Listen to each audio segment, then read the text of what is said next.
ভয়াবহ দুর্ঘটনা। কিছুক্ষণ আগেই ঘটল ভয়াবহ দুর্ঘটনা। মৃত ভাই ও বোন আহত, প্রচুর চলছে উদ্ধার কাজ। তো এই ভয়াবহ দুর্ঘটনা কবে, কখন, কোথায়, কিভাবে ঘটেছে এবং এই ভয়াবহ দুর্ঘটনার জেরে এখনো পর্যন্ত কতজনের মৃত্যু হয়েছে, এছাড়াও কতজন আহত রয়েছে, বিস্তারিত জানিয়ে দেব ভিডিওতে। সঙ্গে থাকুন।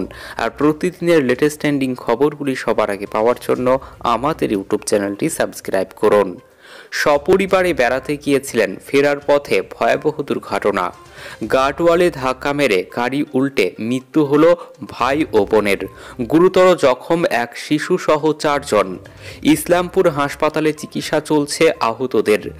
ঘটনাকে কেন্দ্রীয় করে ব্যাপক চাঞ্চল্য ছড়িয়েছে এলাকায়।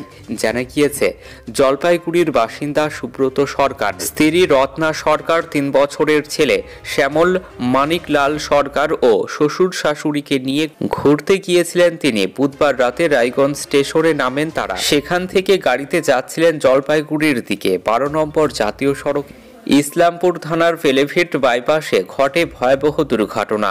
গার্ডওয়ালে ধাক্কা মেরে দুমড়ে মুচড়ে যায় গাড়িটি। আটকে পড়েন 2 জন। খবর পেয়েই ঘটনাস্থলে যান পুলিশ। গাড়ির ভিতর থেকে উদ্ধার করেন মোট 6 জনকে। তাদের মধ্যে মৃত মানিকলাল সরকার ও রত্না সরকার। বাকি 4 জন হাসপাতালে চিকিৎসাধীন। মৃত রত্না দেবীর স্বামী জানান, তার শালক গাড়ি চালাচ্ছিলেন।